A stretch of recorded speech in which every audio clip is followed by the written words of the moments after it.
কুরবানির গুরু যেভাবে আইতাছে বাংলাদেশে, মনে হয় এই বছর কুরবানি যারা দিব আগে কিনা লাগবো, হেরা লস খাইব। সস্তা হইব এই বছর গরুর দাম। ইন্ডিয়াতে যেভাবে গরু ছাড়তাছে, এরেন মানে আমাদের ইন্ডিয়া কটো আমাদের কুরবানি কটো হইব না দেখা, মানে গরু ভরে যাইতেছে বাংলাদেশ। এই বছর যারা কুরবানি কিনবো একটু লাস্টে নিম্নে কিনবেন, 1000 আগেবারে গরু কিনলে ধরা গায়ে লাগবে। আর মনে হয় অর্ধেক এরপর অর্ধেক থানা বন্ধ কমে লেগে যাবো গেছে। দাম। গরু বাংলাদেশে অভাব নেমে যেভাবে নামতাছে, এই যে পার বা ই বর্ডার গেট ছেড়ে দিছে, নদী দিয়ে আইতাছে, দিনে রাইতে আইতেই আছে। আরে বাবা রে, যেমনি আইতাছে, ইস অবস্থা কাহিল। এই বছর ওই বাংলাদেশে জায়গা যারা ভারতে গরু গরু আছে না। লালন পালন করছে, এবার যে কি কষ্টটা করবো। কারণ একটা গরু পালতে অনেক কষ্ট।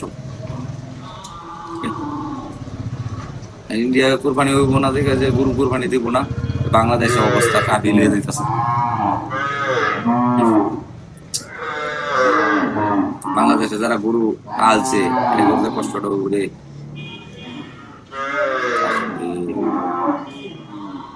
দেখেন, দেখেন অবস্থাটা, দেখেন অবস্থাটা দেখেন। 1000 পার হয়ে গেছে। না না না এই বাবা না মুখ দেখার তো বলা কি যায় না। অবস্থা! আর ইন্ডিয়া যেমন কান্দাছে, বাংলাদেশে এবার যারা গরু পালছে এরাও কানবো।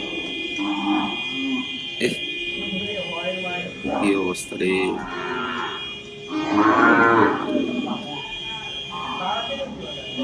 ইস, রবিকুল ভাই গরু লাগবে নাকি? দেখেন অবস্থা, দিনে ও রান্তাছে, রাইতে ও নামতাছে, নদী যাইতেছে, যেমন মন সেমনি আইতাছে। আহ, ইস, অবস্থা। আয় আয়, এহ, কি অবস্থা!